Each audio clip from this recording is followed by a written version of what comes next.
namni muslima taatan ergaa cimaa har'a isinii dabarsuu barbaadu kana mee inshaallah nama muslima hunda biraan ga'a. Isinillee dhaggeeffattan malee mee biraan darbina. Ergaan kunis dhimma baay'ee yaachisaa ta'e tokkodha. Addunyaa kanarratti warroonni muslima hin ta'in hedduun isaanii islaamummaa xiqqeessuudhaaf jedhaniitiin yeroo baay'ee quraana gubu. Quraana gubuun quraana xiqqeessuudhaan islaamummaa xiqqeessuudhaaf yaalu. Garuu kaayyoon isaanii galmaan ga'uuf. Namootni muslimaa hedduun immoo quraana isaan guban, quraana isaan kukkutan kana sheer gootan malee sheer godhaa abaaraa. Nama quraana akkana kukkutee kana sheer godhaatiin abaaraa. Rabbiin si qabe quraana akkana ciccitee kana bira dabarteetiin sheer gootu malee bira dabartee kooppii liinkii osoo hin godhin bira dabartee rabbiin si qabe jedhaniitiin wakabaa hin jirre feesbuukii irrattis ta'ee tiiktookii kanarratti yeroo baay'ee argaa. Yeroo baay'ee illee argaa jirtanii isinis. Wanti akkanaa kun akka amantiitti maal fakkaata ka jedhu mee inshaallah waan gabaabaa tokko isiniif haa himu. Nama muslimaa namni tokko fakkeenya mee gaafii tokko mee saayikooloojikaalii mee waan tokko isinaa gaafadhu. Fakkeenya daa'ima keessan yookaan nama isin jaalattan wahii osoo namni wahii badii wahii irra dalagee.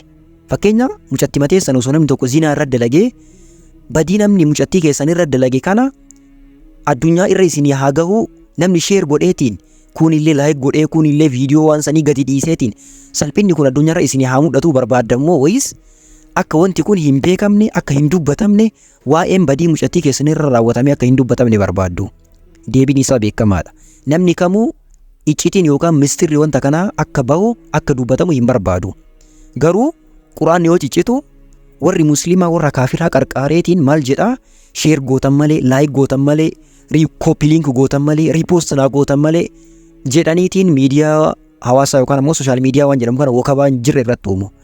Yaa nama muslima taatan wanti kuni salphina ofii baay'isuudha. Quraanni sadarkaan isaa gadi bu'aa miti.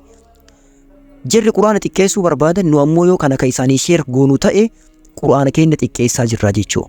Kanaaf waan kana keessa isaan hin qarqaarinaa. Dhiisaa sheeriin godhinaafi namallee abaaruuf hin deeminaa. Quraana kukkutanii abaaruuf hin deeminaa dhiisaa. Rabbu waagaa isaanii irraa ni kafala. Rabbiin subhaanahu wa ta'ala dhimma nabiyyi irratti yoo dubbatu maal jedhaa?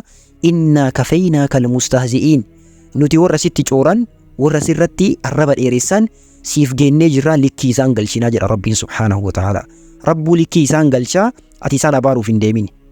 Nama abaaruun amala nama muslimaatii miti. Nama arrabsuuf deemuun amala nama muslimaatii miti. Wanti nurraa barbaachisu maalidha? Nama quraana keenya kukkute Rabbi jazaa isaanii kennaa kallattii barbaachisuun itti deemuudha malee quraana inni kukkute kana quraana inni gube kana poost sheer isaa haa godhu yoo ka jettu ta'e sharrii biraa ofitti galchita khayrii irraa of fageessita hamtuu biraa keessa seentaa jechuudha. Kanaafi quraana gubate quraana guban jetteetiin poost isaanii godhuuf hin deemin, sheer isaanii godhuuf hin deemin, laayik isaanii godhuuf hin deemin. Wanti tun nama muslimaa hunda bira akka geettu khayrii tana mee na waliin dalagadhuutiin nama muslimaa hundaaf sheer godhi. Yeroo gaarii isiniif haa ta'u. Assalaamu alaikum warahmatullaahi wabarakaatuh.